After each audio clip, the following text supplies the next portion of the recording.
Right guys, welcome back to the channel. This is part 3. I've not actually played this game in a while, just with life getting in the way. So I'm back. I think it's been about a week, I think, since I played it. On top of that, I'm not feeling the best. So let's see. I'm getting a sore throat coming on, so I've got to stop periodically to drink something. But yeah, I actually can't even remember how to play this game. So let's crack on and remember where I actually left off.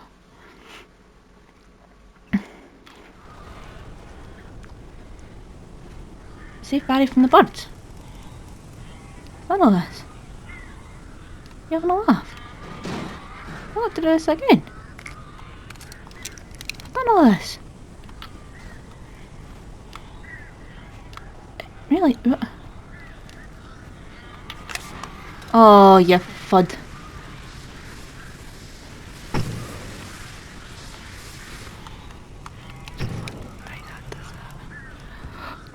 I immediately go to whispering when I start playing this game. I've done this.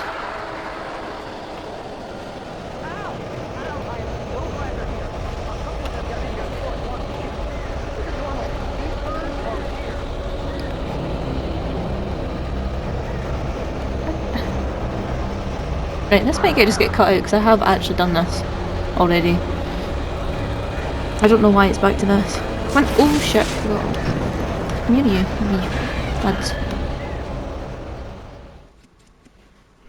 How the hell did she get her hands on the manuscript anyway? I don't know. She's resourceful. I told you were too hard on her. Listen, I found out all sorts of interesting stuff while I was digging around. Yeah. Mr. Wake, it's Sheriff Breaker. We have an FBI agent here, Agent Nightingale. FBI? He's anxious to see you. You'd better come to the station. Okay, I'll be right over, Sheriff. Let's make this quick, huh? Help you folks? Name's Randolph. I'm the manager. We're looking for Rose. Works as a waitress down at the diner. Rose, sure. Nice girl. Who wants to know? I'm Alan Wake. The writer, huh? I heard on the radio you were visiting. Well, I'll show you her trailer. That Rose, she's a nice girl. Always pays her rent on time. As I was saying, Al, I found all sorts of weird stuff from the local newspaper's archives. This place is crazy. Disappearances, mysterious deaths, urban legends come true, and, get this, most of this stuff takes place around Cauldron Lake. Well, you ain't wrong, mister. The Indians thought the lake was a doorway to the underworld. I'm the God-fearing type myself. I don't hold with that sort of thing. Yeah, okay. Sorry, I'm just having a nosy. There was an island there owned by a guy called Thomas Zane. Now, some of the articles I found about him make him out to be a famous writer, but I ran a He's bunch of stuck. searches Oh well. couldn't find a single thing he wrote. Zane was heavily into diving, so much so that the place came to be called Diver's Isle. But the volcano under the lake erupted in 1970, and Zane went down with the island.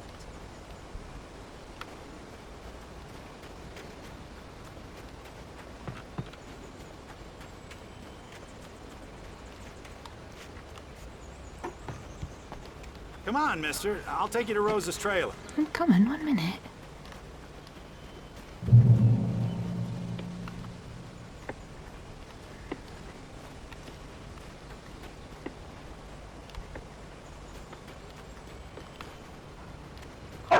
Ooh.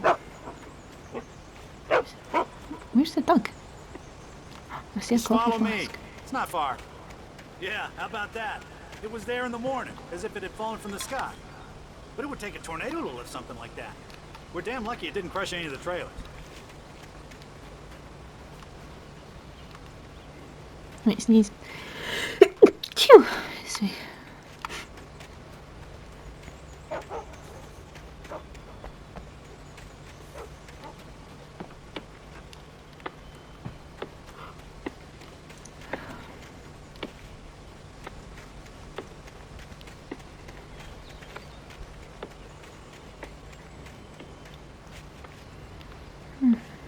Go on in. Sorry, Randolph. Let's go.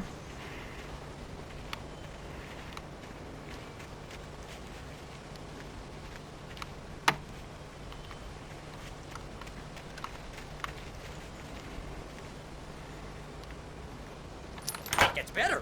A local girl, Barbara Jagger, drowned in Cauldron Lake just a week earlier. They were lovers. Sure, Jagger's a local spook story. The Scratching Hag comes for you in the dark. Childish stuff like that.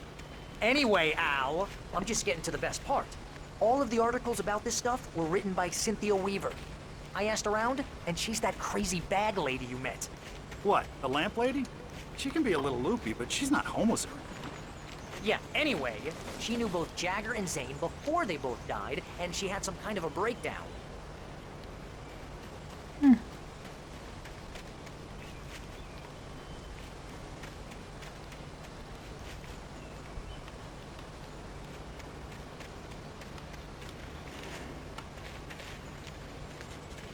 Well, mister, this here's Rose's trailer.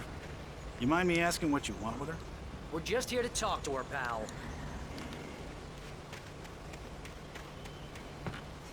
And to steal her coffee mug.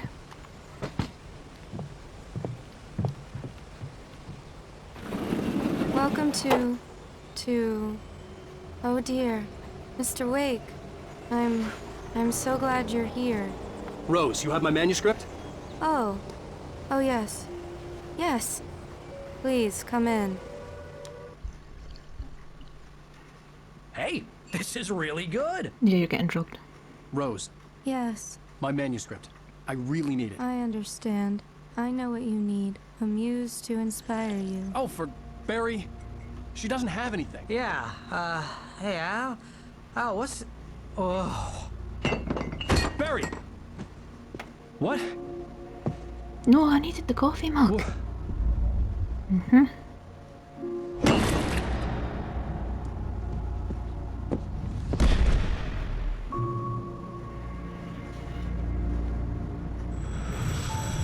It's coming for you, hiding in my barber's skin. I'm too weak to stop it. You must turn the lights on.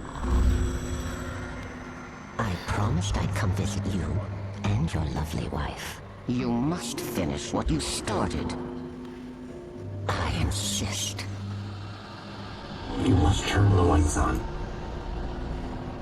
Turn the light on. Back to work, boy.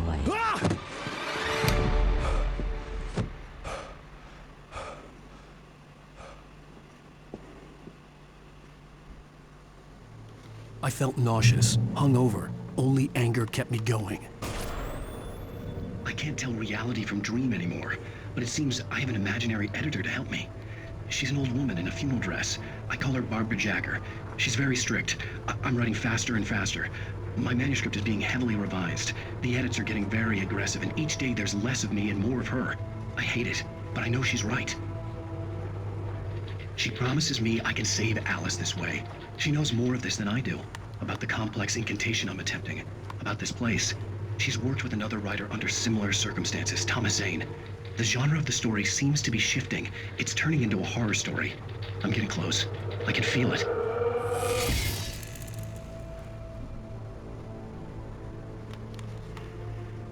How many copies of one book?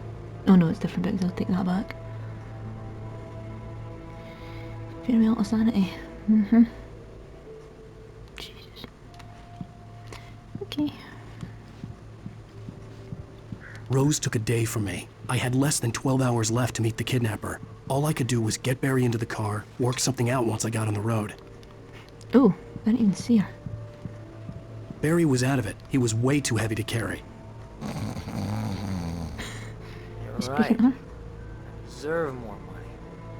I'm so handsome. Welcome to the Oh Dear Diner.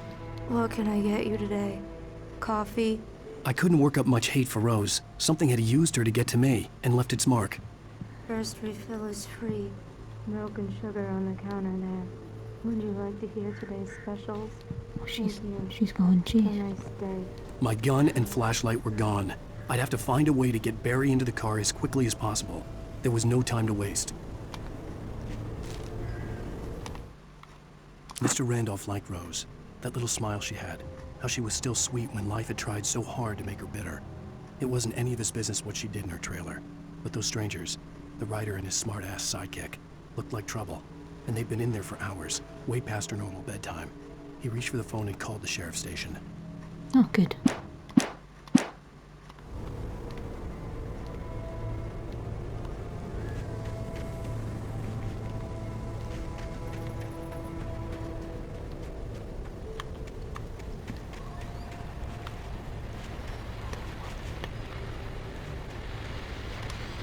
I just stepped outside to catch a breath of fresh air. Let me tell you, the weather's getting heavy.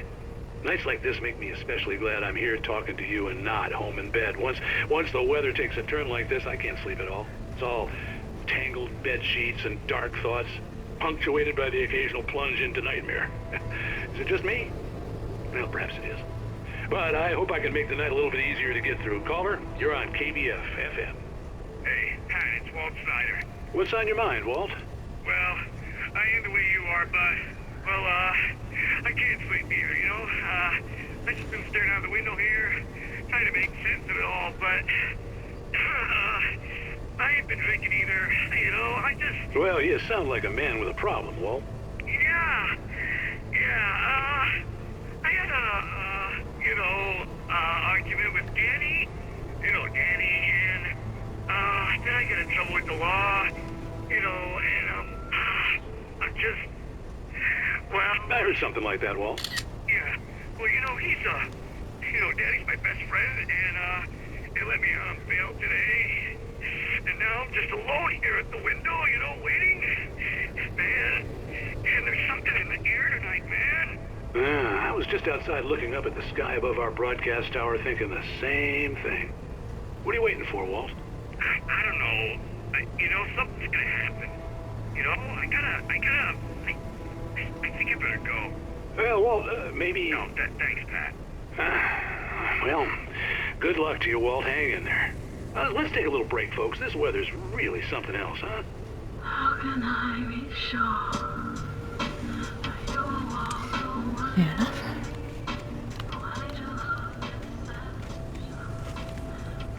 Where's the car? I forgot where the car is. It's not my car. Oh, there's Randolph. Oh. Oh, you're gonna get it now. God knows what you've done to that poor girl. This is Agent Nightingale, FBI! Get him up, Hemingway! You're under arrest! You move a muscle, I'll unload right in your goddamn face! Stay right where you are, Slane!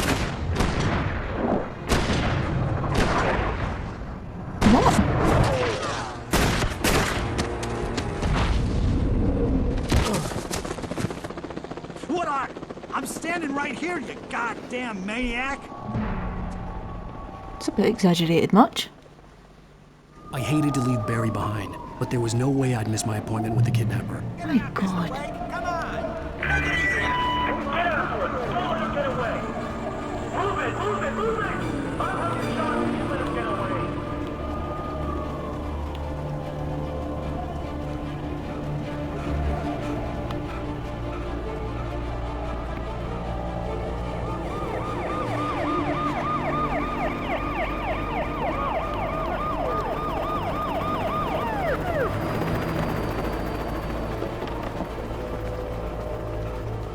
Stop running! There he goes! Okay, men, keep your eyes peeled. He's gonna try to make it through here. Oh, damn.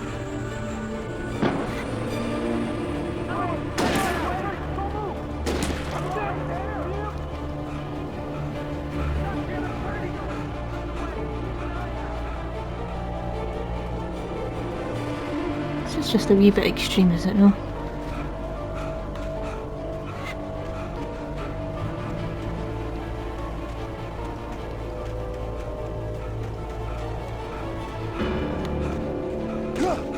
He's gone! Come on, guys!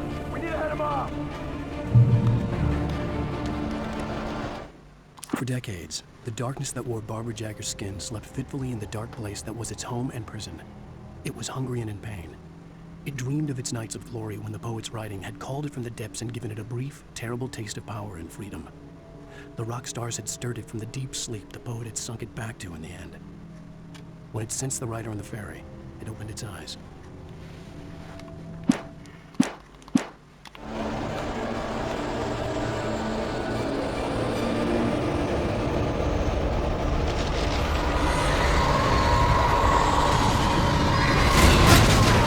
Whoa! Right. Oh, get going. Oh, I don't have a gun or anything.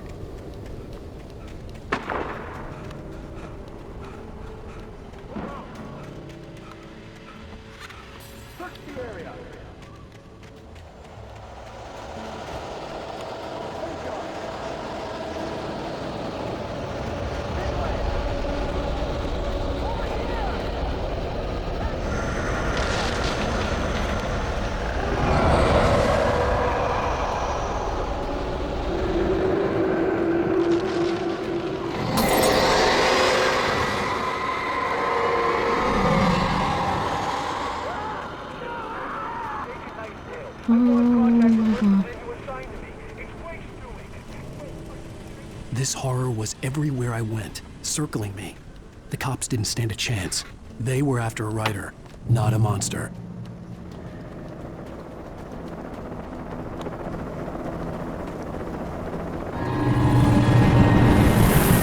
Jesus, right then.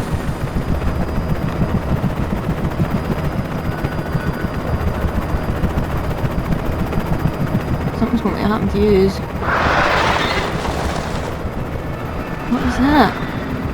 What is that? What's the bird?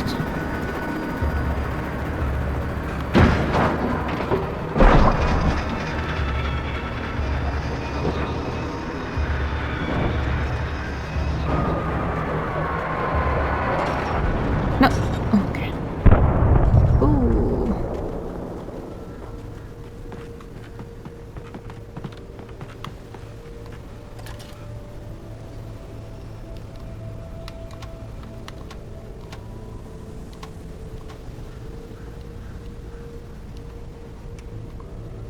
I don't want to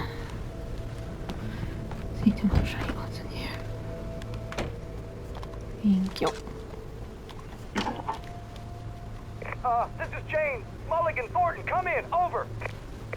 Thornton here. James, we got both Wheeler and Rose in custody. They didn't put up a fight or anything. But anyway, hey, what are you... Come on. Sit down and give me that. James, Mulligan here. Over. Go ahead, Mulligan. Over. We got Wheeler and Rose here. Wheeler's drunk or hopped up on something. Speaking of which, that Fed had a pretty distinctive whiff of load of scotch about him, you know what I mean. Over. I don't have anything on that, Deputy Mulligan. Over. Well, whatever. Anyway, Rose is just being plain weird here. You better get Doc in to take a look at both. Over. Gotcha. You better get them here quickly. The, Fed's gonna want to interview Wheeler. Over. Oh, yeah, I bet he does. Looks like they have a lot in common. Mulligan out.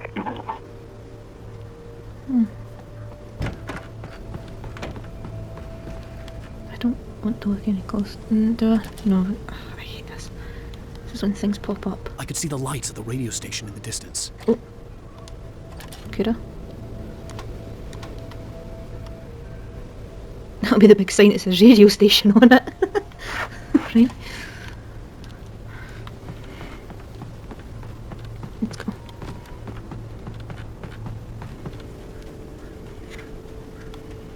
But we'll have to go all the way through the forest and fight off God knows what. There's no manuscripts.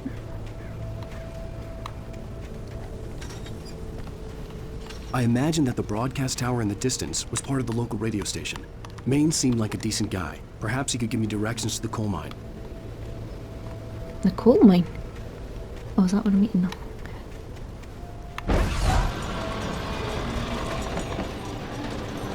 Unnatural shadows clung to the gate. The darkness that was after me was trying to stop me. I wouldn't get through without a fight. Oh! How do I destroy the gate? I can just climb over it. I don't have anything.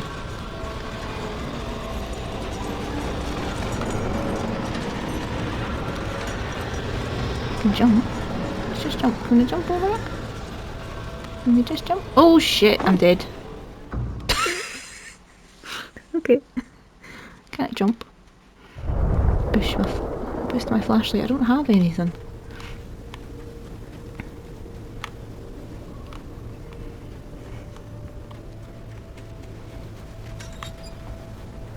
I imagined that the broadcast tower in the distance was part of the local radio station. Maine seemed like a decent guy. Perhaps he could give me directions to the coal mine.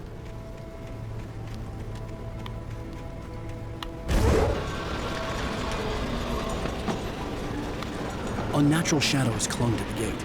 The darkness that was after me was trying to stop me. I wouldn't get through without blood. Well, what are we doing? We just keep running.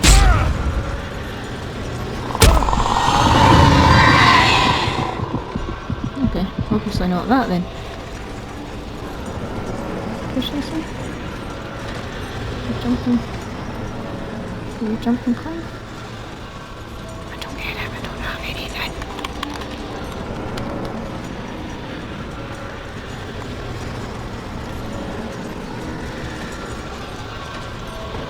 Push this way. Right, there must be something up here then that I'm... Ah, okay, I've got it. I got it. Wait a minute, let me get this first.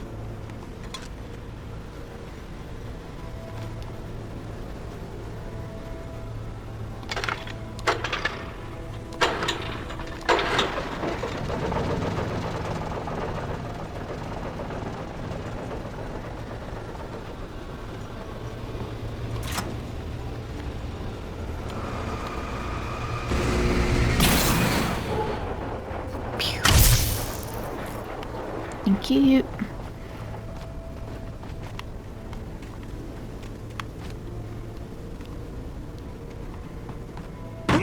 Oh.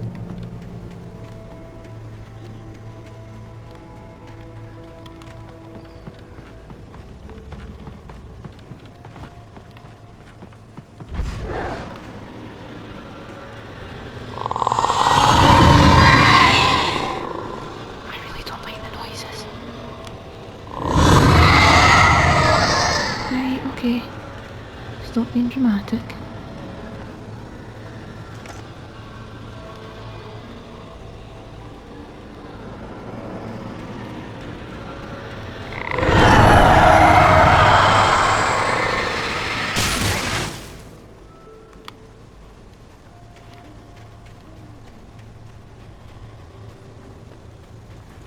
It took me a moment to recognize the flashbang grenades. They were an ideal weapon for my situation. Team 1, come in. Over. Team 1, this is Sheriff Breaker. Report. Over. Team 2, come in. I need a report. Over. Come on, guys. Talk to me. Come in, please. Over.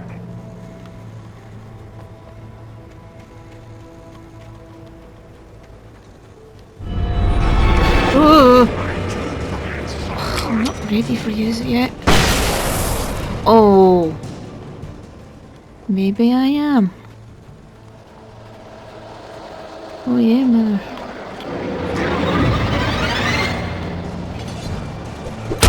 Oh, you son of a bitch. Oh, that's good. I like them.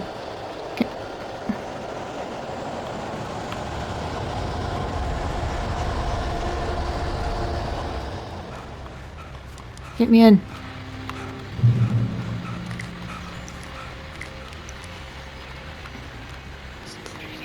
And here's another call. You're on KBFFM with Pat Maine. It's Milt Peabody, Pat. What's on your mind, Milt? Well, I live near the trailer park, Pat, and there's a big ruckus going on over there. Well, that's just up the road from me, too. What's going on, do you know? I don't know, but there's a bunch of police cars there, lots of sirens, a helicopter buzzing around, and I think I heard some gunshots. Gunshots? Yes, sir, like from a pistol. So can you find out what's going on? Because it's just next door and they're popping off guns there. They're still shooting? No, it was maybe 10, 15 minutes ago. It sounds serious, Pat. I'm telling you, it don't sound like no party. Well, I'm certainly going to give the station a call, Milt. Okay. You'll hear it here as soon as I hear from them. Okay, thanks.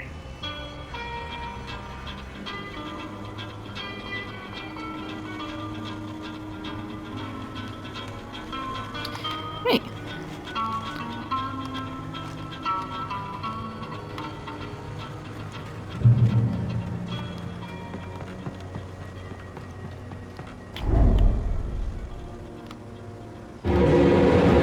there's quite a lot of you there.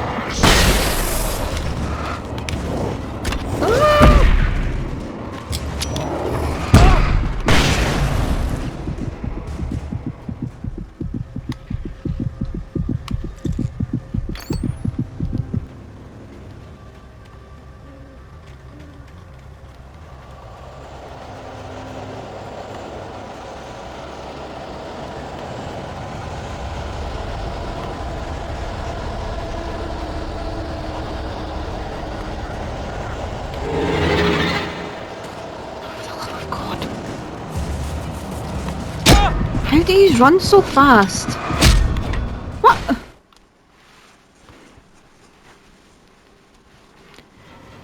Okay.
Whoa!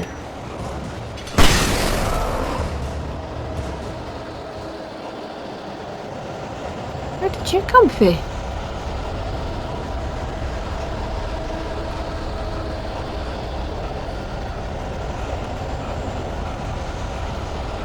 Oh, you go so slow, come on. Exactly, there's always a dick behind you.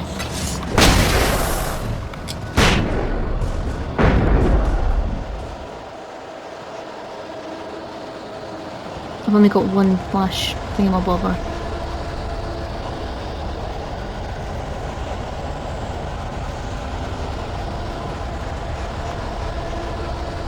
Come on. We are so close. If you just hurry up, we'll be fine. Right, we'll just throw it and just run. Yes, run. Run, run, run, run, run. No, stop. Oh, there's somebody there.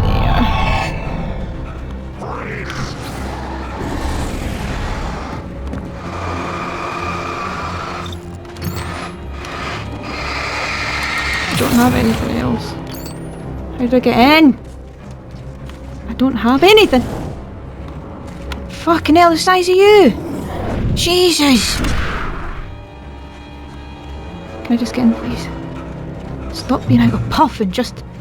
I hope Maine could lend me a car to get to the coal mine. He was huge! God.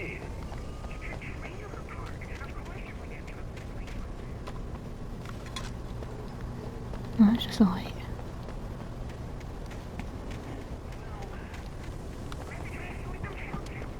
Hello?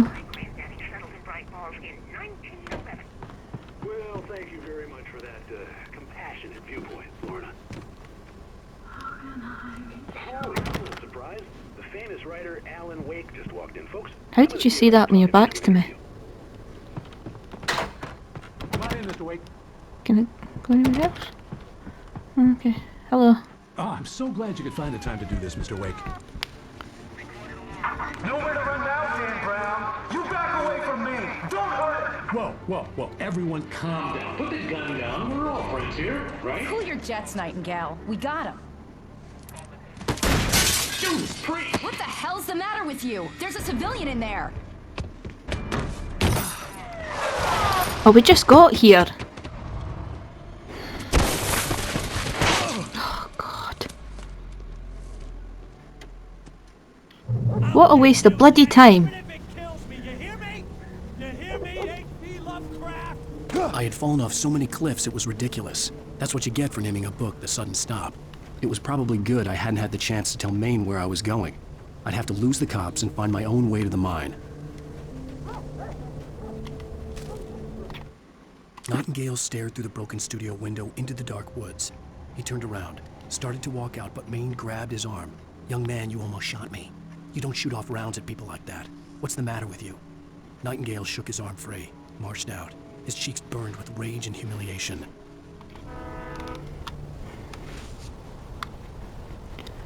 I just got a minute's rest. Wow. 2 flares.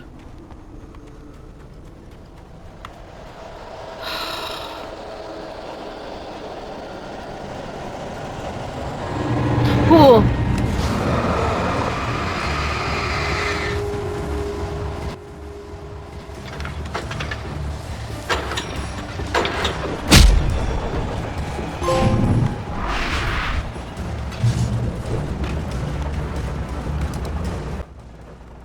I got a trophy there, but I don't know what the trophy was. I was too focused on... Key.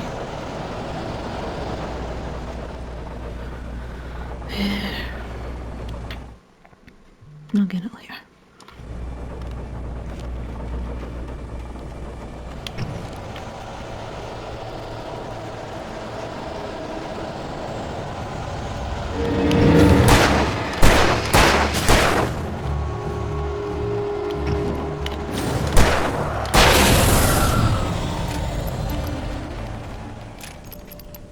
There was no sensible reason for the power company work lights to be here. It was almost as if they'd been left for someone like me to use.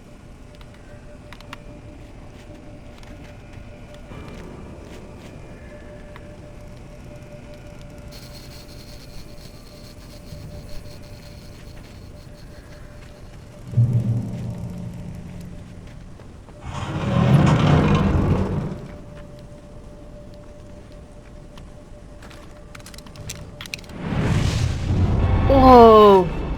Right then, how many of these do you need? Jeez. Jesus God. Whoa! Right then.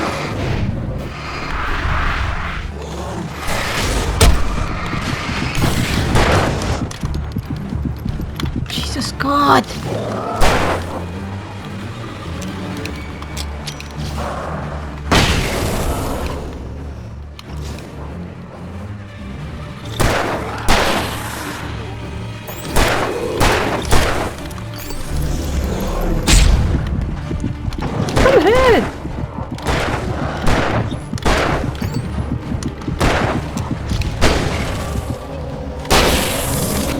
Jesus! It's huge!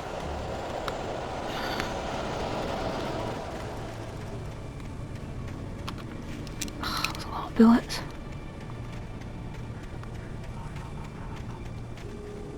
Right, simmer down.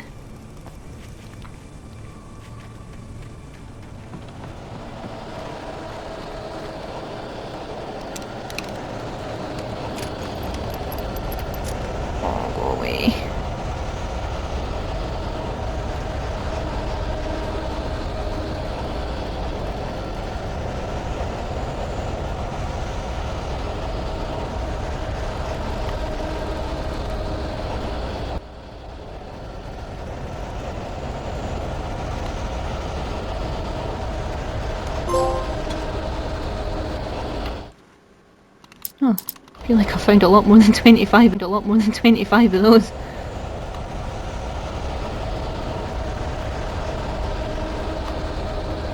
Oh, manuscript.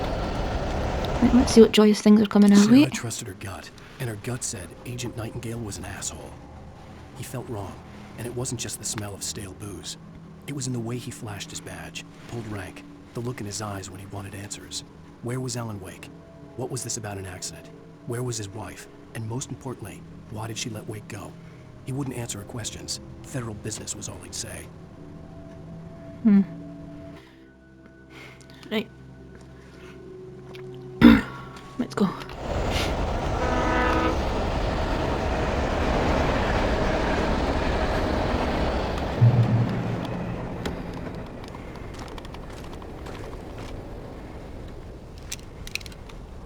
I do love getting loads of ammo because that means some shit's going to make it getting in. Right, let's go. Hello. Hello? The most stubborn man I've ever met. Alice? Alice?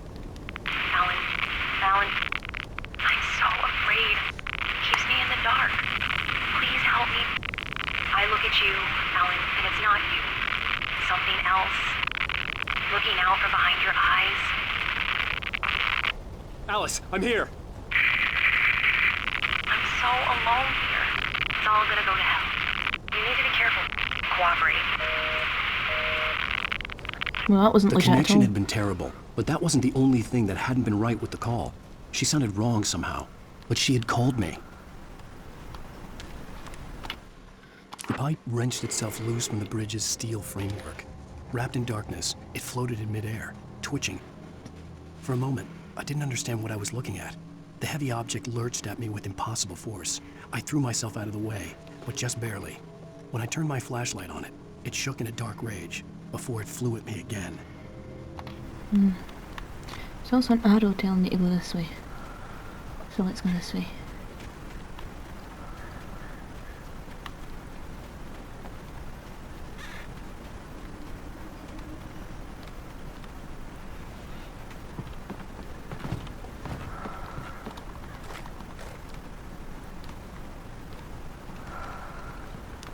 Something's breathing.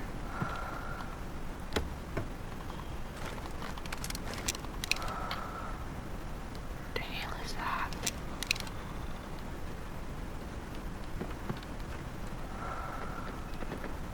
Oh, you fucker!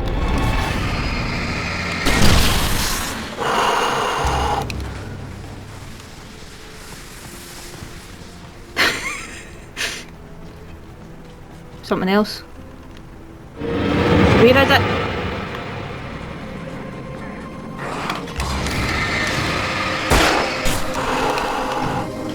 What are we ganging meds?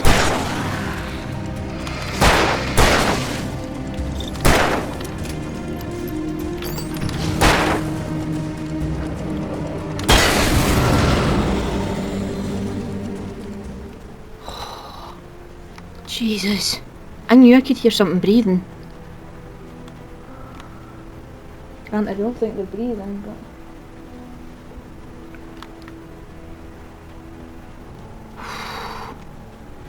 Oh, mate. I could see a railway bridge up ahead, and a warehouse of some sort on the opposite shore. I hoped I could find a car from there.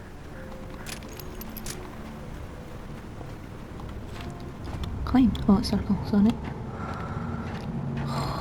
My heart's still racing. I don't know why that affected me so much. Right, this is where things are going to... Yep.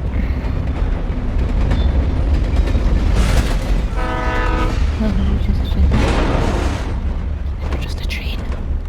The darkness that was pursuing me was growing stronger, Right then, and it was taking over everything in its path. Alright.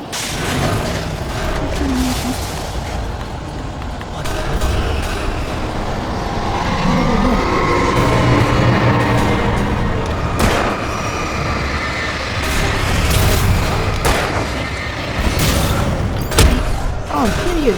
That was a cheap shot. Yes.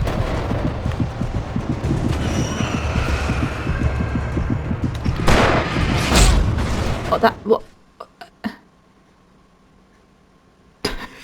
Warehouse of some sort on the opposite shore. I hoped I could find a car from there.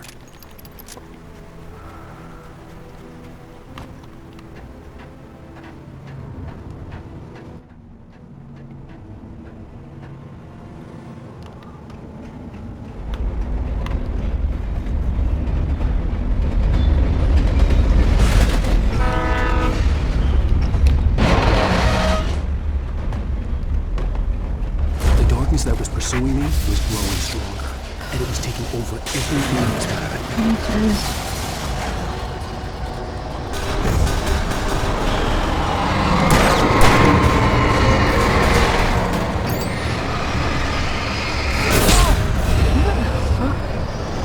This is just crap. Move! Get off the fucking road. Absolute stupidity. Move.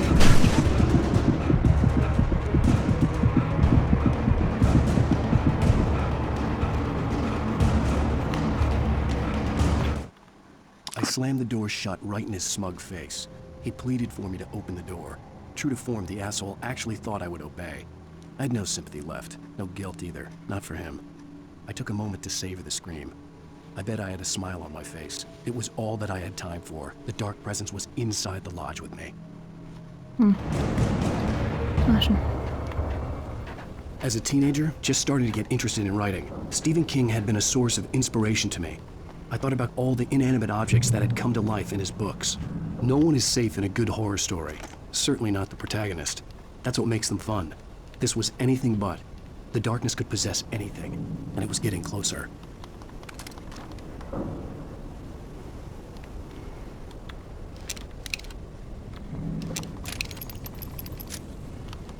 Okay.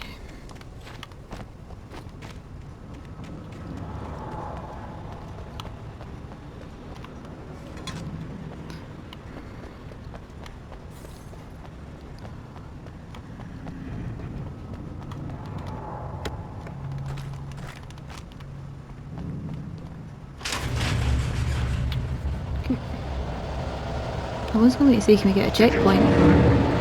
Oh my god.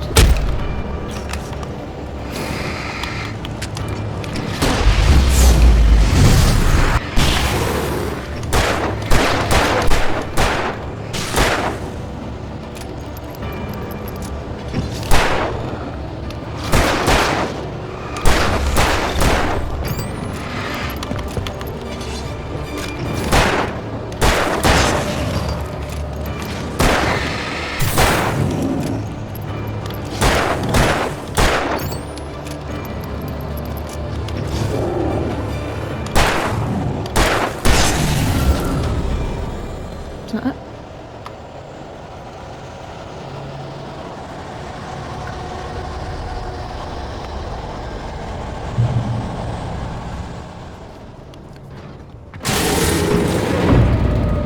Oh, you too, you wee Ned.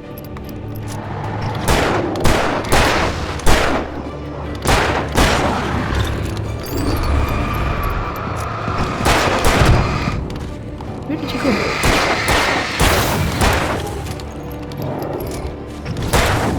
Stay still. Go forward.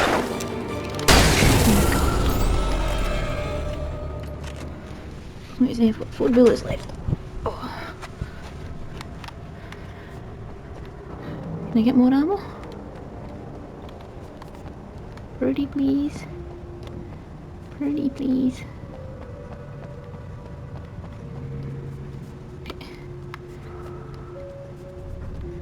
I know. Telling me stuff that I know.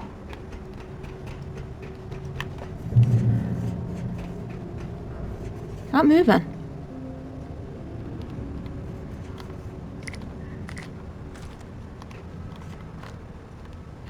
What shade do you want? No? We take the facts of our existence for granted, unaware that they are merely a thin veneer of desperate self-delusion, covering a vast cosmos of madness and horror. All too often, the stars are right. In Night Springs. Tonight's episode, a family occasion.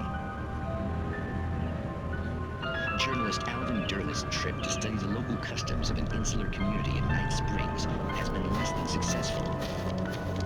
Until tonight. Well, I'm glad you changed your minds about this. Ancient customs, local mythology. My editor loves this kind of stuff. Well, Mr. Derleth, we don't want to feel like we're on exhibition, but you have demonstrated the seriousness of your intent. Oh, I am serious. Really, just do your thing. I'll stay out of your way and observe. Actually, I thought you could assist us. I'm afraid we are a man short. It would provide you with an intimate perspective. Could I really? Of course, Mr. Derleth. Well, I guess that's the least I... What would I have to do? Oh, here. Let me show you with a kiss.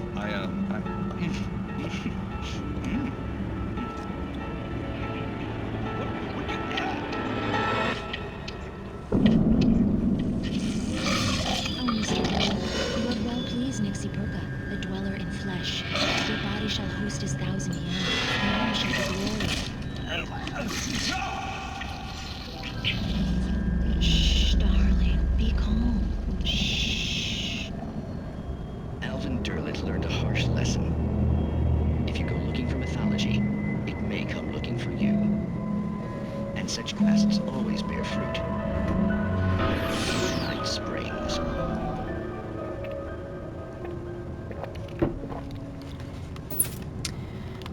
Hey.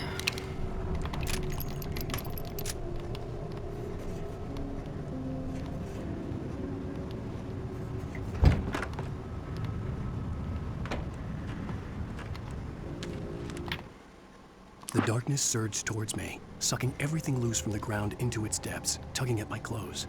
I saw the flare the kidnapper had dropped and threw myself towards it just as I felt my feet leave the ground. The darkness embraced me with the force of a tornado. Somehow I managed to light the flare. The darkness roared and cast me away. I fell toward the dark waters of the lake far below.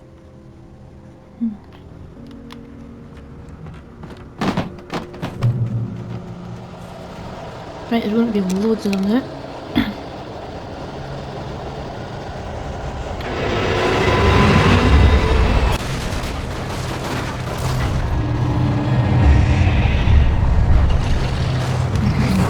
Bothered with stupid stuff like this.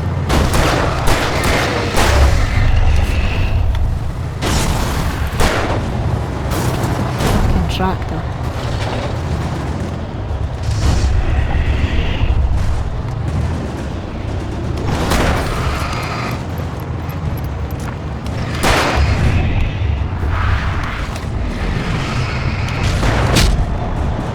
It's a fucking tractor.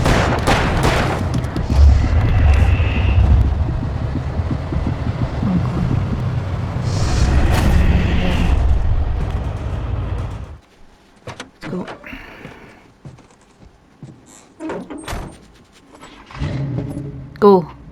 I had never been this glad to see the sunrise. I had a couple of hours to get to the coal mine.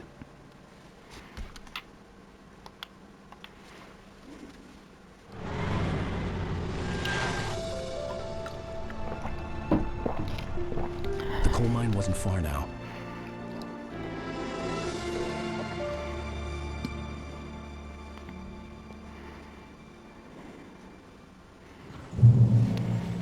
Today, I would meet the kidnapper, and he would give me Alice. I wouldn't give him any other choice. A drowning man will clutch at a straw. Go back in the car? Yeah, thank you. Little by little, without realizing it, I'd come to believe that the story in the manuscript was coming true. The current of its narrative had taken me deeper and deeper into dark waters. Alice had been taken from me. Barry was probably in jail. I was a fugitive from the FBI. The whole world taken over by the dark presence was trying to destroy me. It all felt real, but it matched a textbook case of insanity. Oh. I wasn't paying attention. Right, I realise that I am moaning quite a lot about this game. So it's not a game that I would normally play. I'm enjoying the story. Like, I am enjoying the story, but I just... the repetitive... Like, I just find this quite repetitive. Normally games like this would bore me. I'm trying very hard to stick with this story. Is there anybody in there? No, I thought there was. But no, I'm sorry that I keep moaning about it, but I just... It's... I do like the story. The story is interesting, but I'm struggling with this. Oh, didn't mean to do that. Oh well, that was probably the shortcut. Yeah.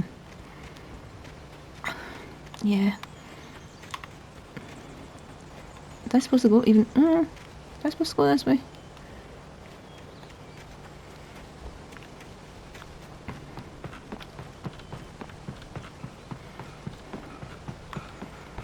I wish his stamina was better.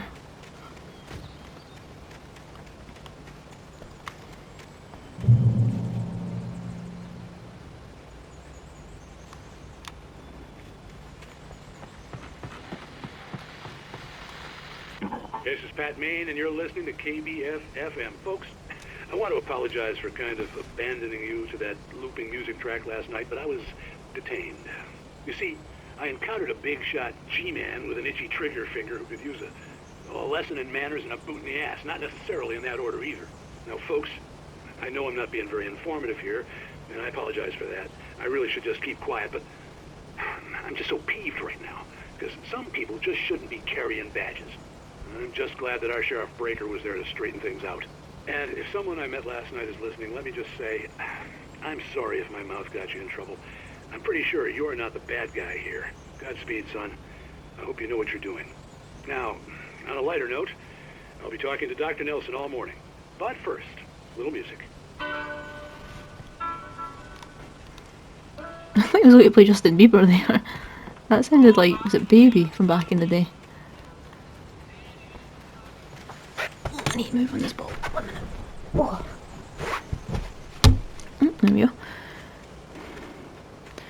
Oh, shock horror. Oh no, it's still day. I was going to say it's getting dark again. I don't know which way I'm going.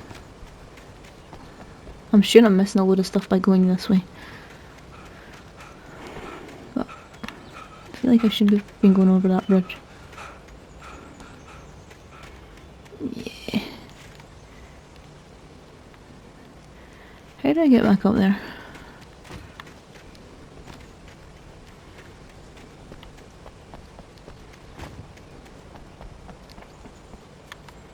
Gaming.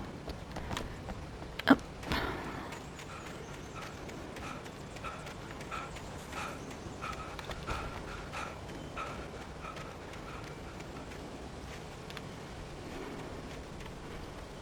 I probably still could have took my car.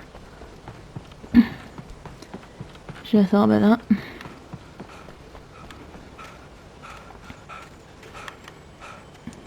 Yeah, I might fast forward this. I should still be in the car. I'm going like up there somewhere. Oh mate, oh well. It's a nice day for a jog.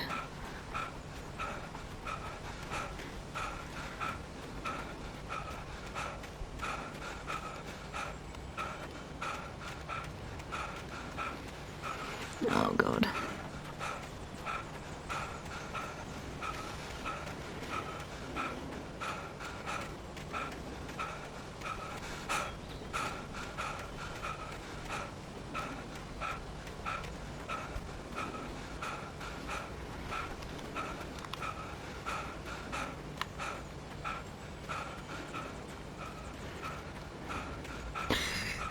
Yeah.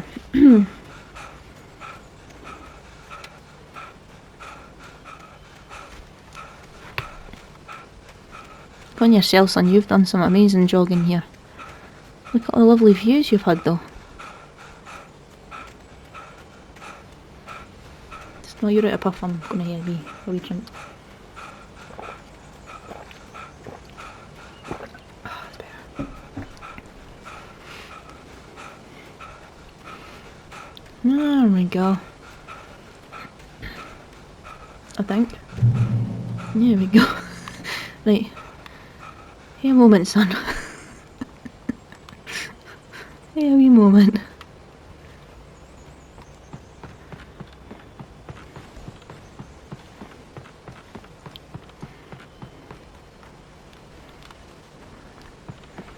I mean, the scenery is lovely. Look at that.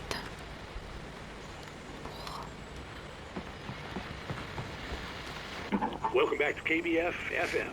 Hope you enjoyed that tune. Now, Doc, you were talking about life and finding that special someone, that soulmate. Well, you were talking about that. I was saying I don't buy it. Well, see, to me, that's strange, because I always pegged you as a hopeless romantic. You got me there, Pat. But I think love's where you look for it. And you need to do a lot of looking, sure. But the idea that there's that one special person out there for you, and if you miss that chance, it's gone forever, and you're forever incomplete. I mean, isn't that depressing? Or childish, even? Hey, there's plenty of fish in the sea. And apparently a fisherman has a fishing analogy for everything, but what you're saying, isn't that a little harsh? Well, no. What I am saying is that your potential for finding that connection isn't limited to what's essentially a chance encounter. How's that harsh? Yeah, well, I guess that's a nice thought, but let me say something personal here. Okay. Now, well, I don't disagree with you exactly, but I can't really fit that together with what I feel, what I felt for someone, because she was the one, she was. And I let her drift away from me. Maybe I didn't put in the work, I don't know, but, well, since then, and it was a long time ago, but since then, there hasn't been anyone, not like her. And I'm not saying I dwell on her or haven't moved on. I like my life. I'm not living in the past. But I do miss the way she completed me. You can't argue with the heart, Matt. I'm sorry, folks. I had kind of a scary experience last night, and let's just say it's shaken a few things loose.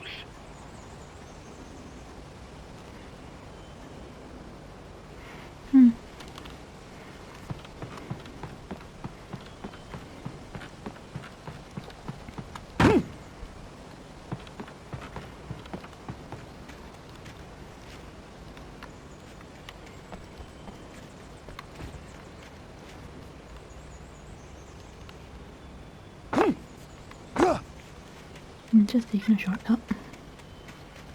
Again.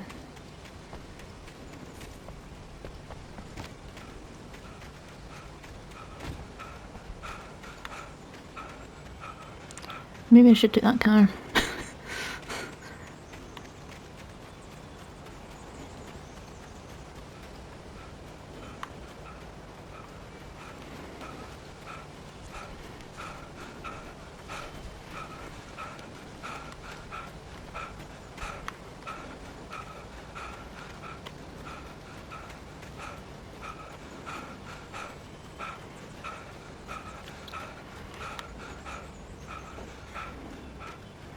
That's where I'm going.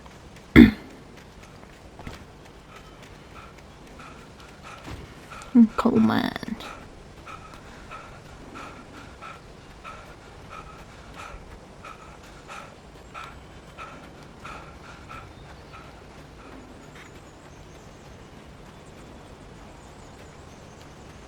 I was early. I was supposed to meet the kidnapper at noon in the main building.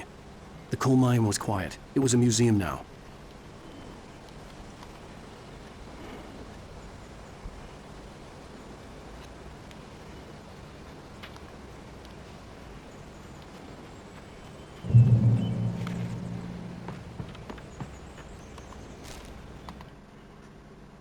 Oh, I've missed a lot of pages. Oh. With Nightingale gone and the night wind blowing in through the broken studio window, Maine stared at Sarah.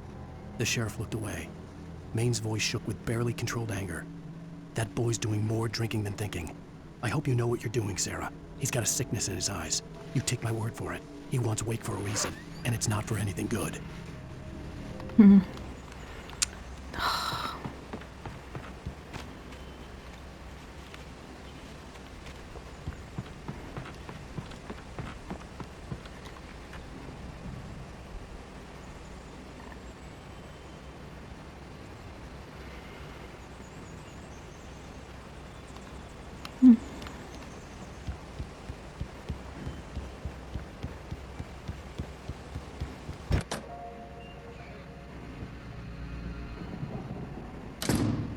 I didn't want to go outside. Cops had to be looking for me. The noon sun turned the place into a sauna. The day dragged on.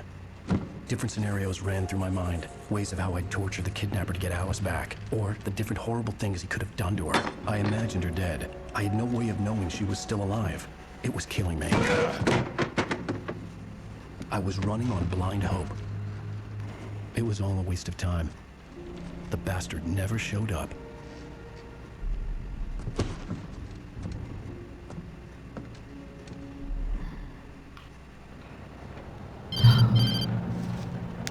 Wake! Where the hell are you? Change of plans. You know where Mirror Peak is? It's a big mountain north of where you are. You follow the path from the mine, you can't miss it. There's a lookout point there. I'll be waiting. I'm through being jerked around You by want you. to see your wife alive? Because if you do, you better watch what you say to me. Do we understand each other? I want to talk to Alice. Yeah, and I want the manuscript. Don't keep me waiting, Wake. Hello? Hello! Ah! I'm gonna kill him! I had to get to Mirror Peak. Well, let me out the door.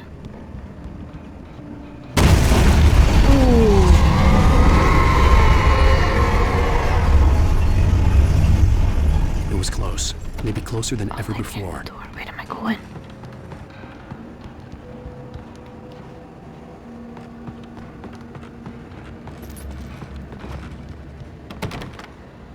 Why won't it let me leave the building? Where else am I meant to go? Oh, engineer.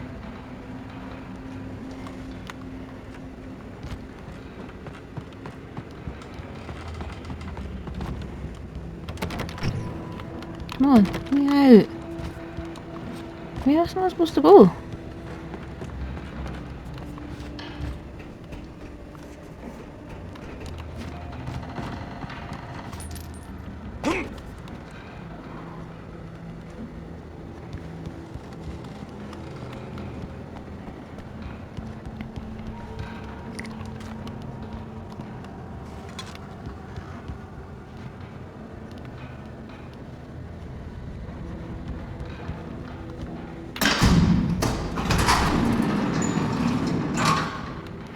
Thank you. Jump. Oofed.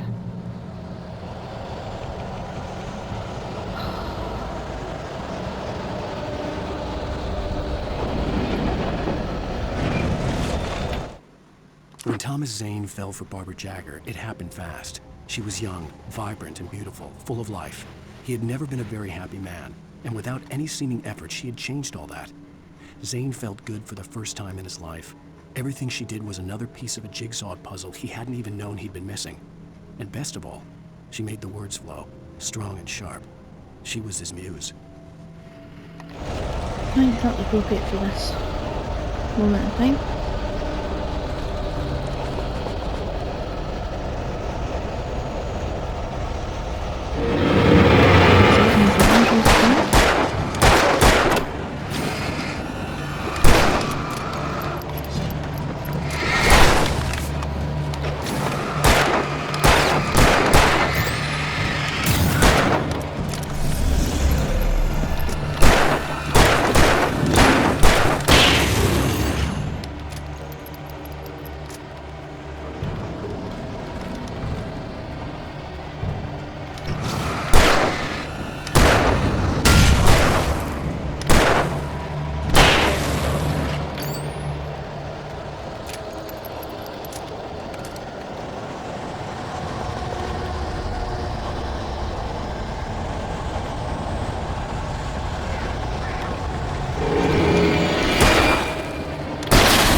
What I'm supposed to do with them? Am I supposed to shoot them now?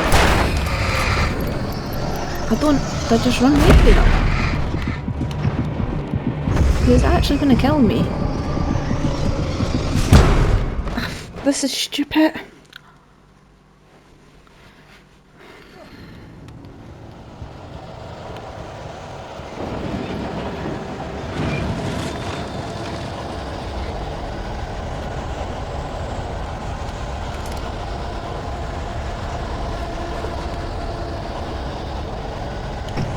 Come on in.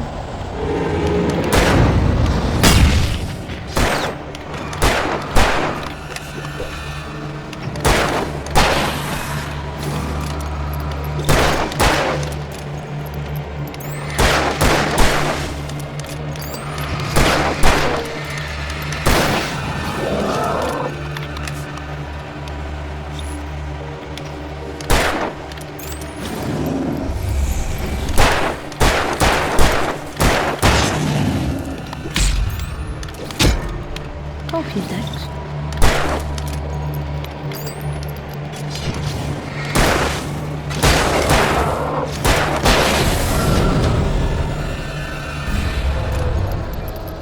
See, and now you're going to start throwing stuff. This is just silly. It really is silly.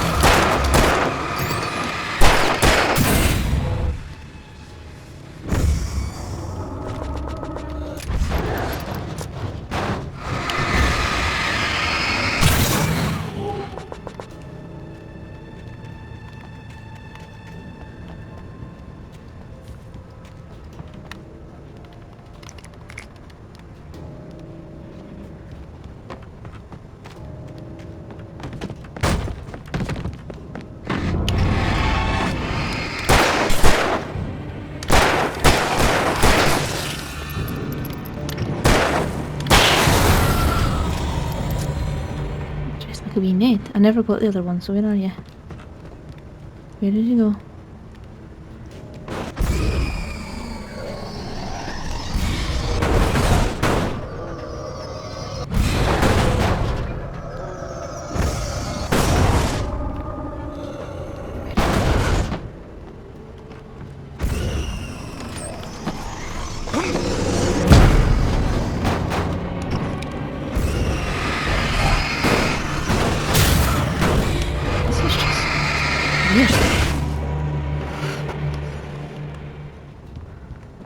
weird.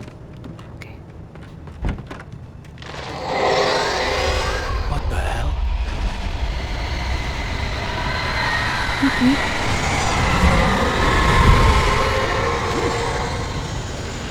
The only way to reach the hillside ahead was to go through the building. I had to find a way to avoid electrocution. Correct. All your pals are away to come out.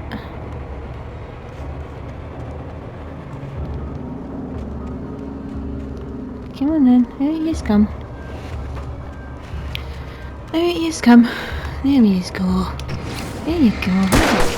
There you go. Come here, you wee dick. Oh, there's hundreds of yous. Sweet Jesus. Oh, we got a trophy though. That's always good. Is that this thing?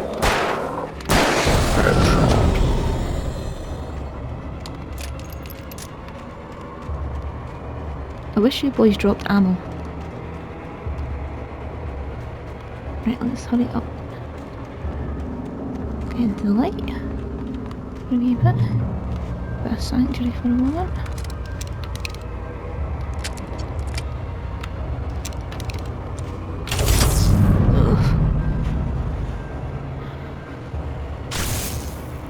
Oh, it's really dark now. Oh. That's good. That's I'm glad we've done that. That means all these things are... Jesus! Just run. Just run. Just run. Don't look back. Just don't look back. Whoa! Sweet Jesus! How in the fuck? How? Oh, God. Fuck. Nonsense.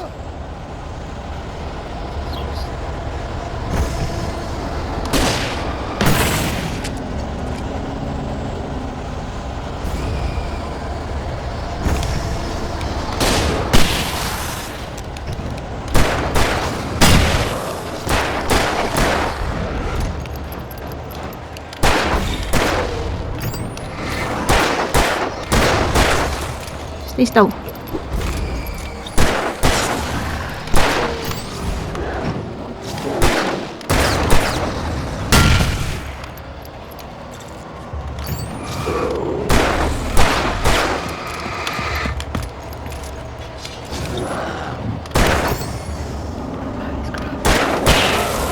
Where's that big boy?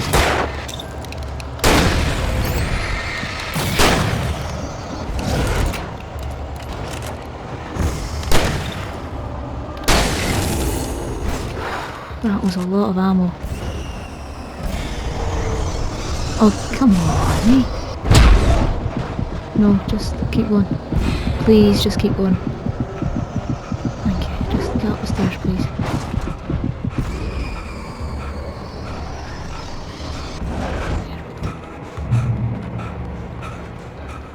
Oh, I don't even... Right, just... Give a minute.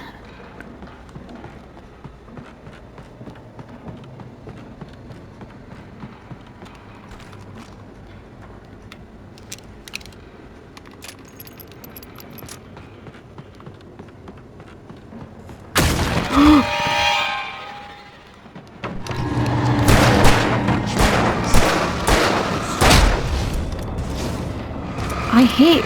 What is with... Come on.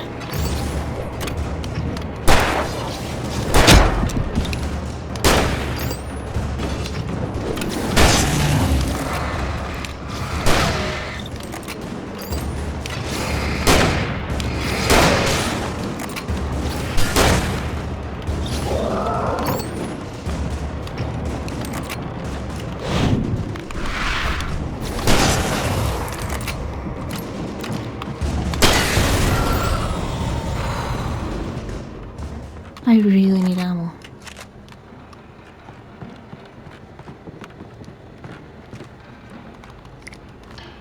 Don't... Blooming batteries.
Some of the taken retained echoes of their former selves, but these were just the nerve twitches of a dead thing.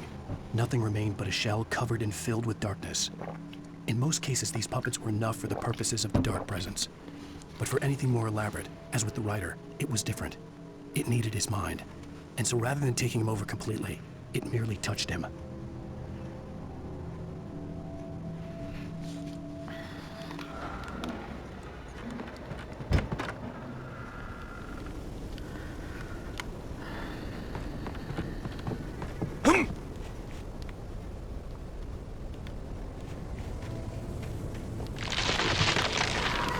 What? No.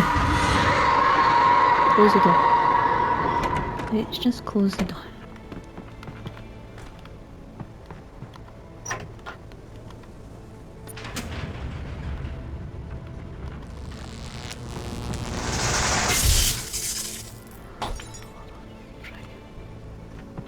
I thought this was a safe space, but it's obviously not. Can we climb through the window, please? No, okay.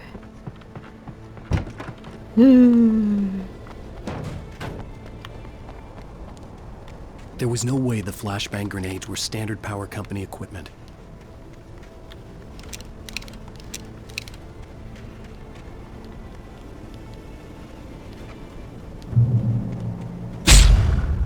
What? Oh, I stood in it, sorry.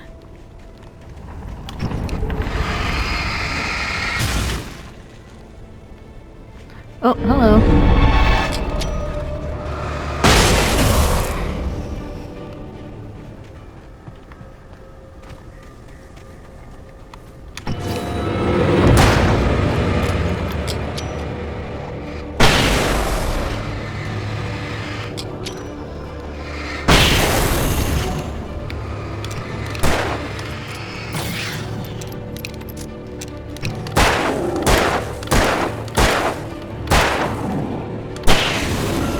How many headshots do you need?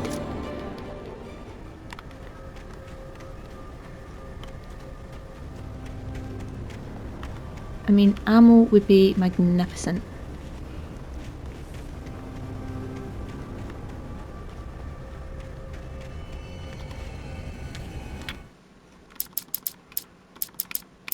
Oh, that's so far to go.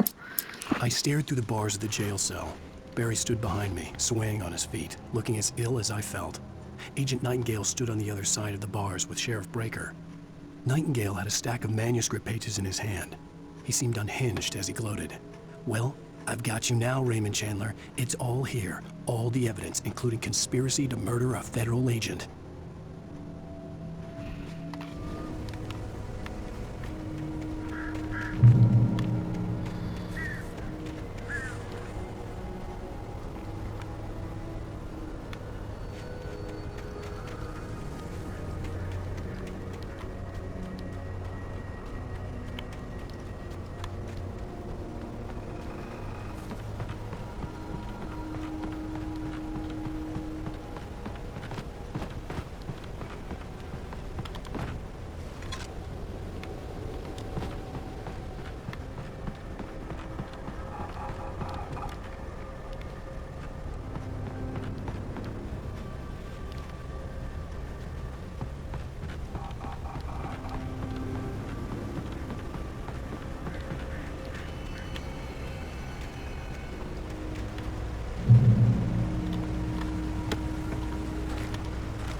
I had no real plan.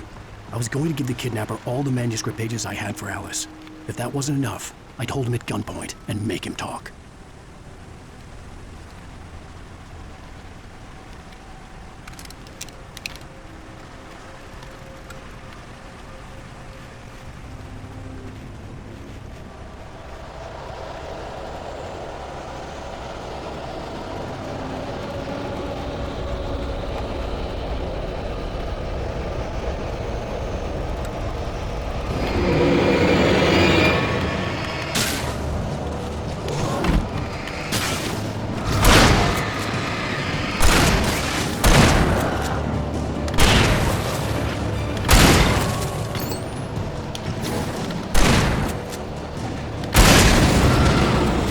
I like this gun. This is lovely.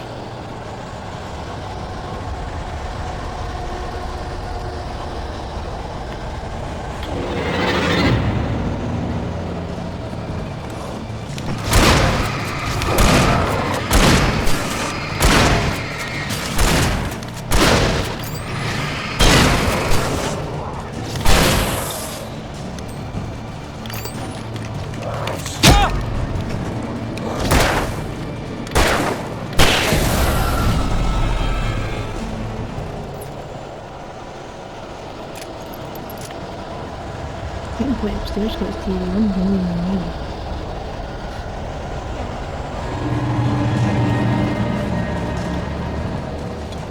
Whoa! Where you come from? Jesus!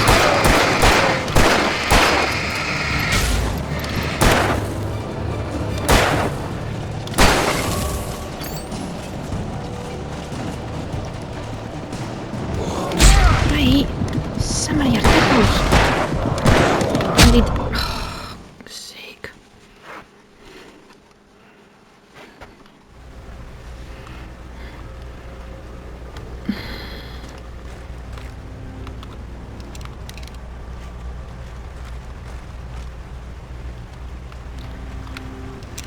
I had no real plan. I was going to give the kidnapper all the manuscript pages I had for Alice. If that wasn't enough, I'd hold him at gunpoint and make him talk.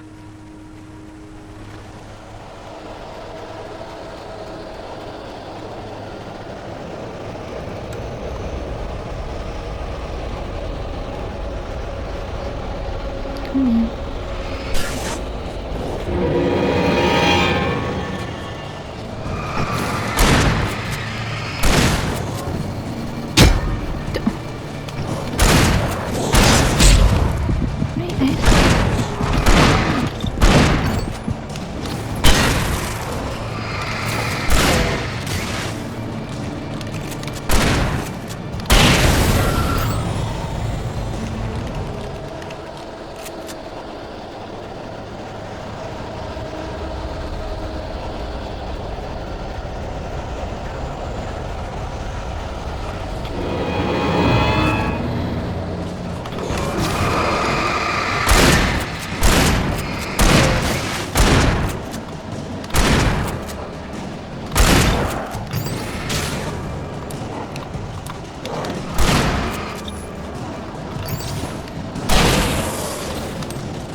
Right, give a minute. I can get these. I can start again. I like that.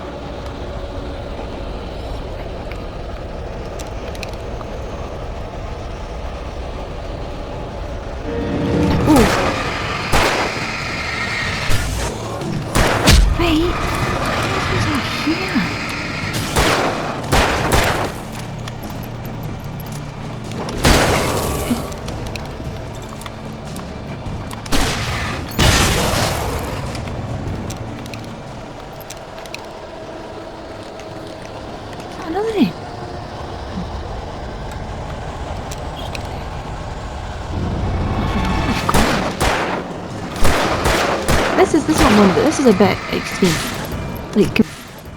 Can we just get on with playing slow? This is ridiculous. I'm shooting 20 million at 100 of them. It's close enough.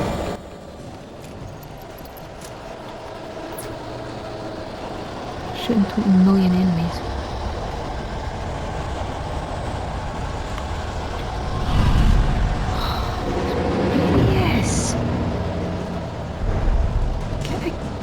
Get it!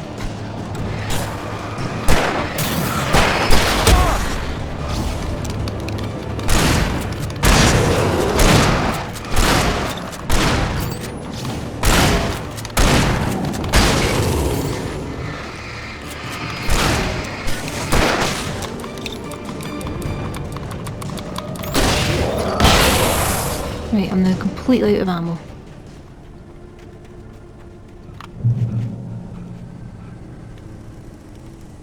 Oh, this is going to be fun.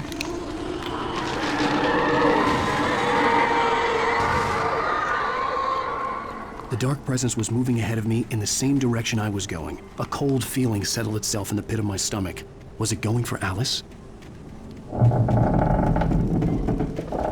Wait, please, I don't have anything. I do not have anything.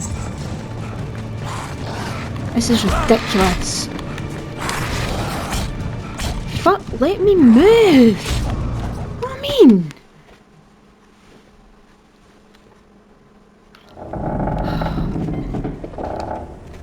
I don't have anything. Right, you've given me 12 bullets. The graveyard shift may cause cancer. You're zipping about everywhere. I have barely got any ammo. Let go. Where's the other one? See what? What the fuck, man? Right. I have no ammo. I've got no ammo. Oh, this is fucking... Let me go now. Let go. So stupid. Where is he? Go away. Oh, I didn't use start.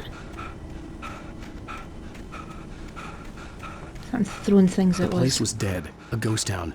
Had been for decades, maybe a century.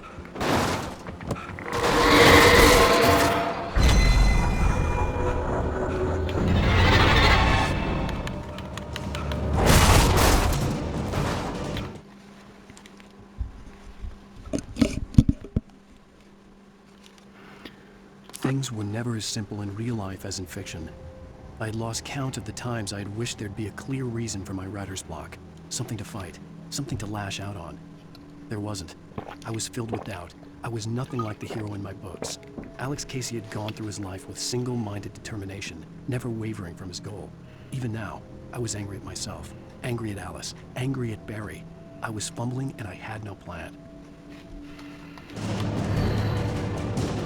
I just want you to move to a checkpoint.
Oh, this is...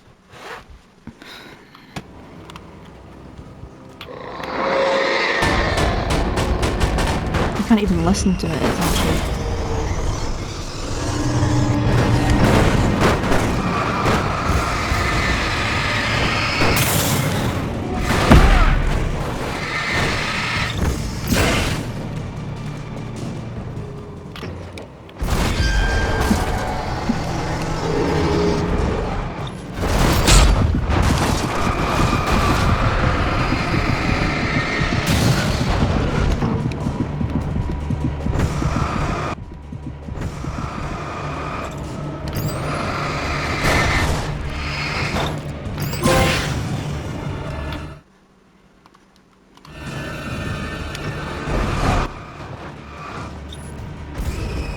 Oh look, now got a new battery. Short horror, because I'm deleting getting stupid stuff like that.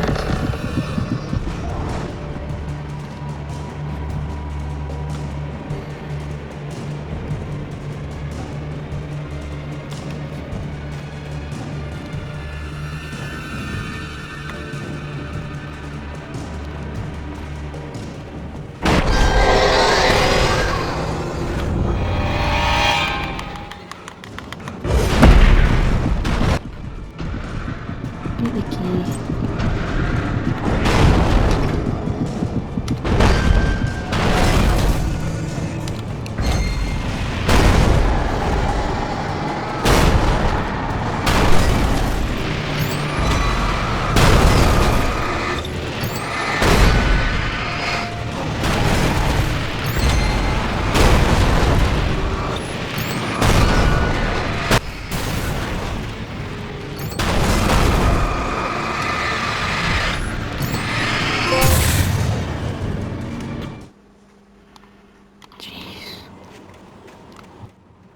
That was a lot.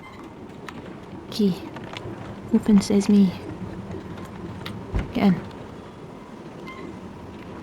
What's that? Thank you.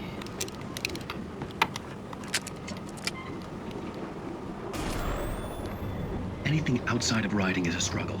I feel ill. I managed to make my way downstairs. There's a shoebox filled with books and papers by Thomas Zane. It's very hard to focus, but I managed to read some of it. He's a poet, and a good one. He writes of muses and creators summoning fabulous things from a magic lake, using his powers to shape the world of a realm of gods and dreams and demons, dark things that wait for a chance to slip through, wearing the flesh of men as disguise. Zane writes about himself, his girlfriend being taken over by a dark presence, about growing scared of the lake. Zane believes it's a mirror to the gaping void of darkness above, where some Lovecraftian presence lurks. I crawl back upstairs. I'll borrow these things for my story. They ring true. They fit.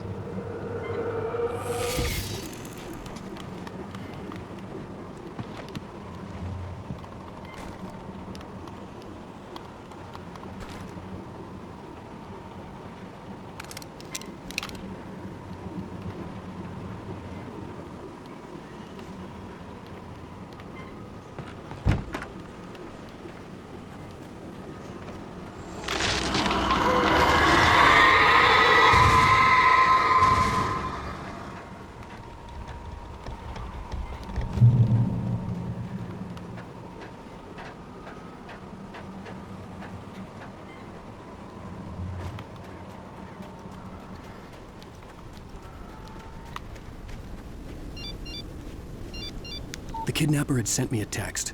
The message was full of spelling errors and insults. It was telling me to hurry up. I understand why. This is taking forever.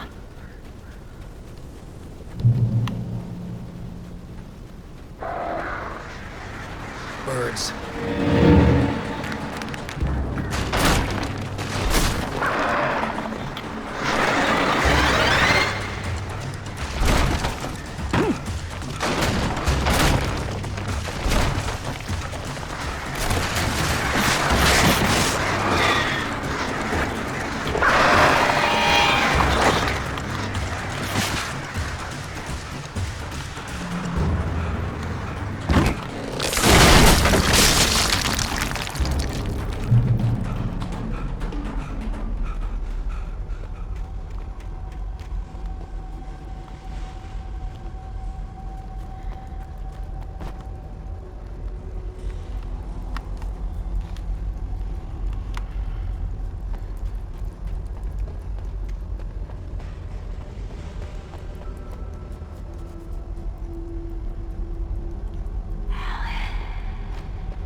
Without warning, the headache stabbed at my brain.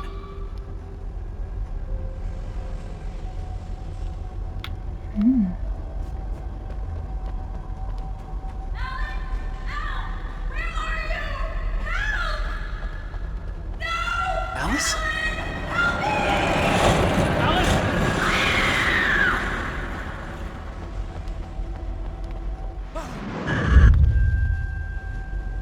I'm losing it. I gotta get out of here. The hunters were big, thick-set men, confident and at home in the woods. They were feeling good, running on beer, ghost stories, and camaraderie late into the night. It did them no good, as they were taken by the dark presence, sucked deep into a darkness far worse than any ghost story they ever told or heard.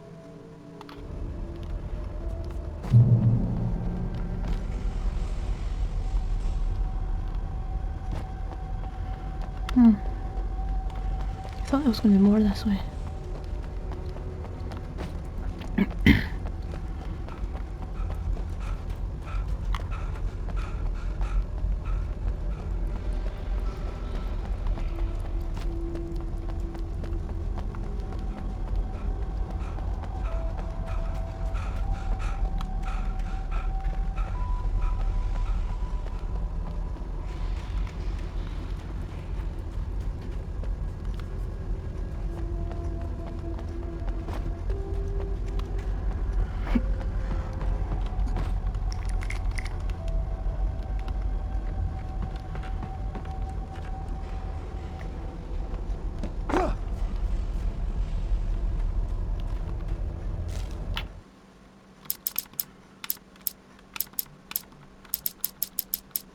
Even behind the closed doors and curtains of his grimy room at the Majestic, the local motel, Nightingale could feel the locals' eyes on him, the unrelenting pressure of their judgment. He forced it out of his mind. For all he knew, they could all be under Wake's spell already. You do what you have to do to get the job done. He took comfort from the bottle in his hand. Please, he thought, just let me get through this.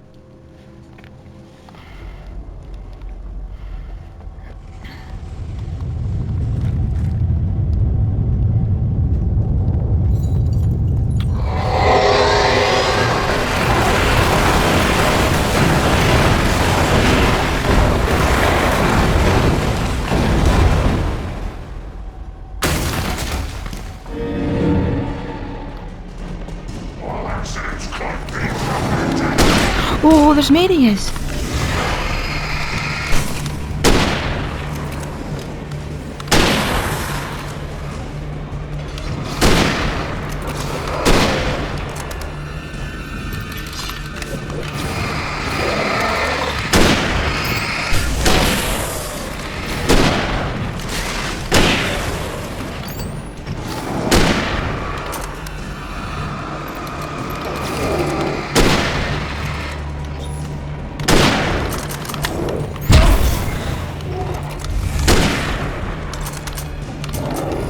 Hurry up, Wade! Fucking taking forever to do something.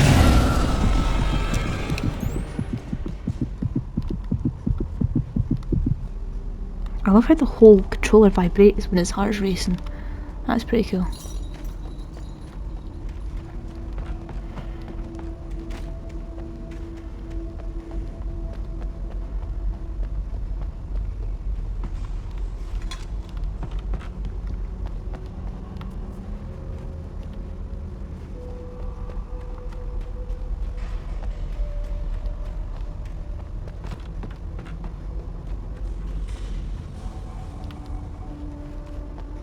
I'd have to make my way up this mine shaft in order to go on. Maybe the machinery could help me with that.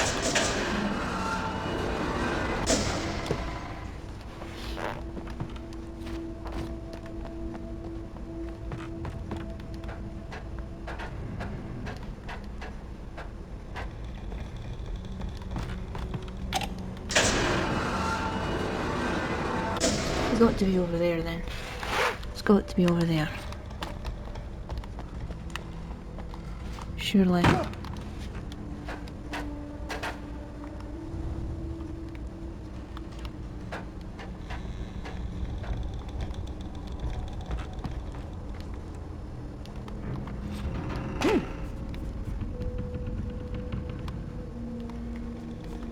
That's what it is. That's it there. That's it. There we go.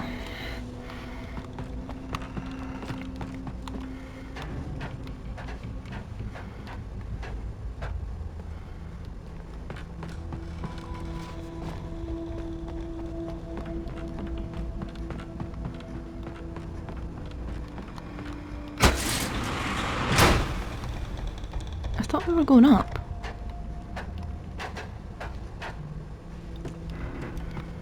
Apparently, oh, okay.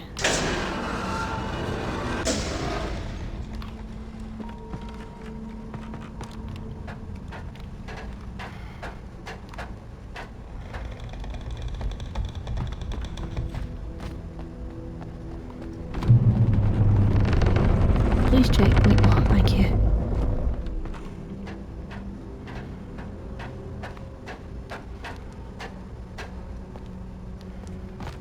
We've got to be close by now, surely.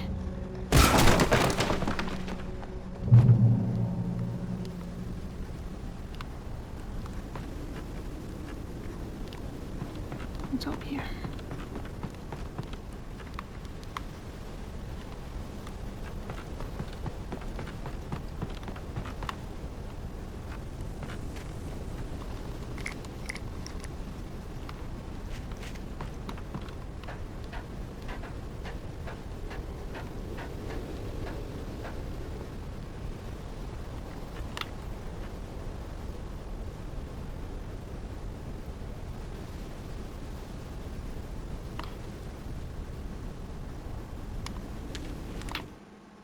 Lightning flashed behind the windows of Cauldron Lake Lodge. Tor Anderson laughed and held the steel hammer above his head. Nurse Sinclair was trying to calm him down without success. Tor grinned madly and shouted, "My hammer's up. Here's a friendly poke from Molnir, wench." He brought the hammer down with all his might on Sinclair's head. "We're on a comeback tour, baby."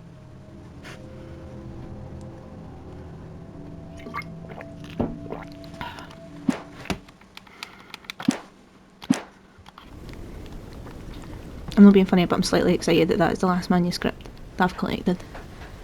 So we've got to be almost finishing this chapter. This has been a very long chapter.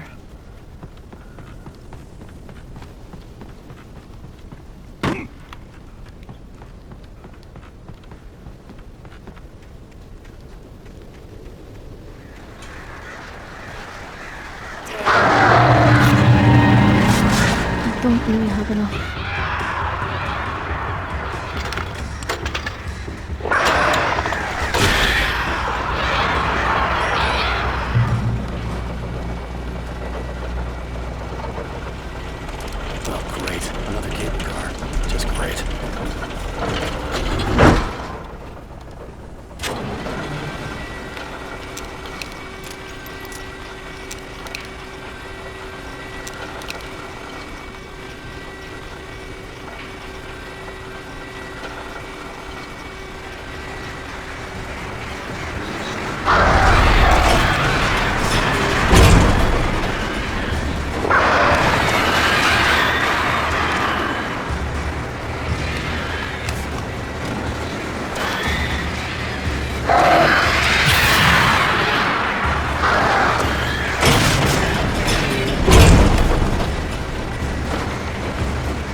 Even see yous.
Can you read that?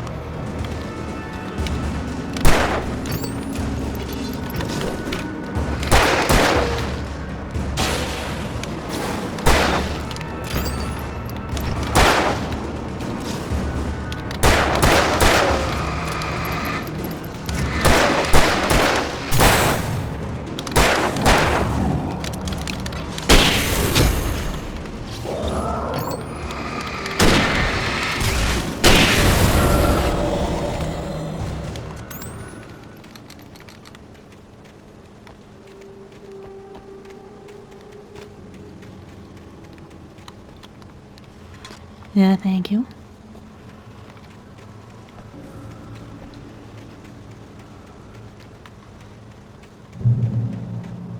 It's a lot of checkpoints at this bit.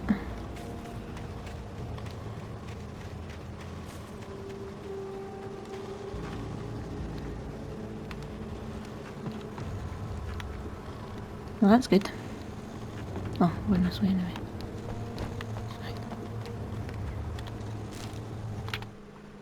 Maud had checked all of Stucky's rental cabins. There had been no sign of the Wakes. It was dark when he'd found their car parked at the end of the road by Cauldron Lake. It made no sense. They must have taken a wrong turn, but there was no sign of them, and the car had been there for hours already. Frustrated, Maud stood on the rotten ruin of the footbridge that had once led to Diver's Isle before it sank beneath the waves years ago. The boss wouldn't be happy.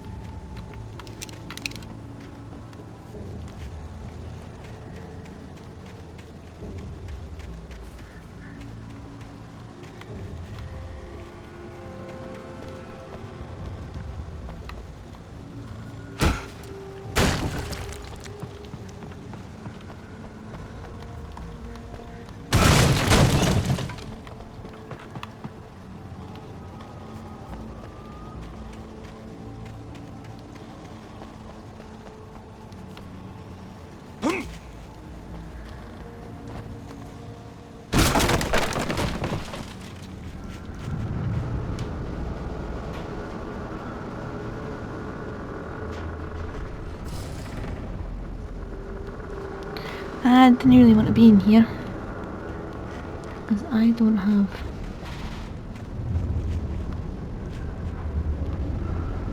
any of it. Something's going to be behind me. Yeah, it's creepy. Oh, I can't get back up.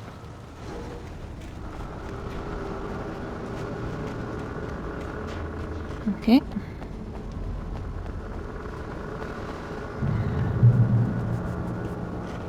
Okay, a checkpoint. Okay, that means there's going to be folk kicking about soon.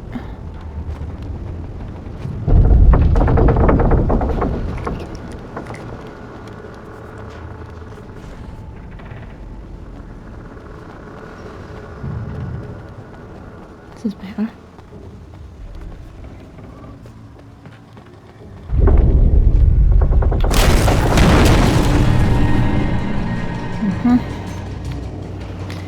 Wow.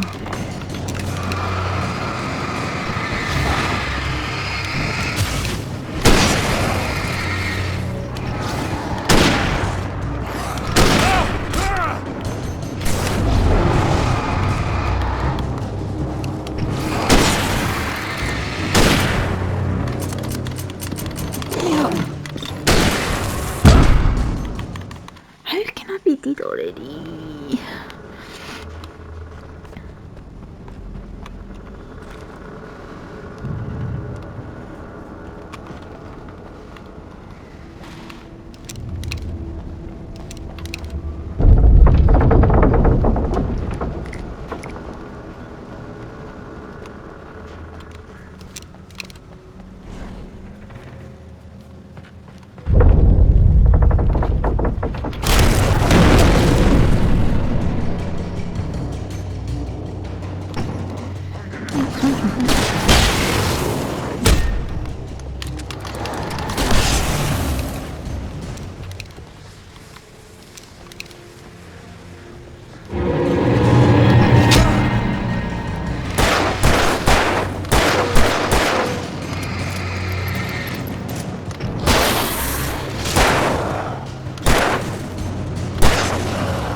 Right.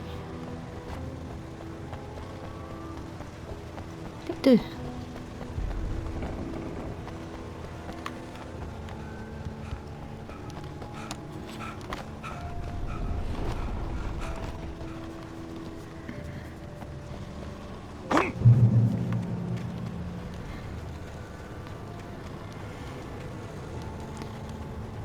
Come on. I could see Cauldron Lake. I thought I could make out the spot where the island and the cabin had been. There was a light near it. It had to be a boat.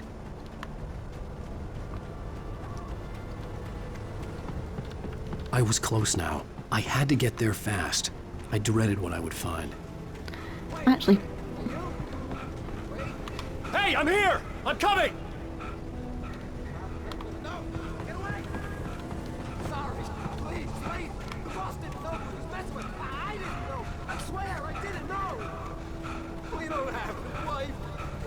She is. She's probably drowned. We just said we had her to make a play ball.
Well,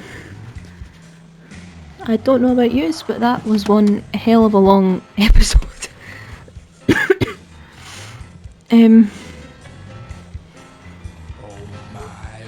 Yeah. I mean, I just feel like I'm repeating myself constantly. As I say, I really do enjoy the story. The story is good. It's an interesting concept. I'm slowly getting it, I think. It's very. Is it just me that I'm finding this really, really repetitive? Previously on Alan Wake, I'm hunted by the law. Sheriff, Wake's running. I'm giving chase. Let's just zoom. I think this might be why it didn't work. Is coming true. Nice. The genre of the story seems to be shifting. It's turning into a horror story. I was told that Alice. I don't know. Maybe it's because I'm not used to playing these sort of games. Are these sort of games normally like this, or just? Her purported kidnapper was eaten up by the dark presence before it attacked me.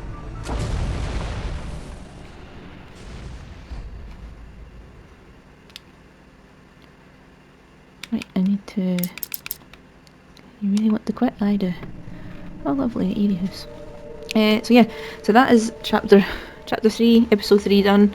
I will keep playing it. That was just a particularly a really long episode. I feel. I think that's taken almost 2 hours for me to do. Granted, I had to redo some of it purely because I kept dying, but I refuse to put the difficulty down. I think I'm on normal. I refuse to put it to easy mode. And I keep saying, oh, I'm going to go back, I'm going to do the collectibles. I'm not so sure. I might actually enjoy it more if it was on easy mode, but anyway, I'll get this up as soon as I can. Yeah, please, we like constructive criticism, so any hints or tips or whatever, or just telling me to stop literally just telling me to stop going on about how repetitive this game is, be appreciated.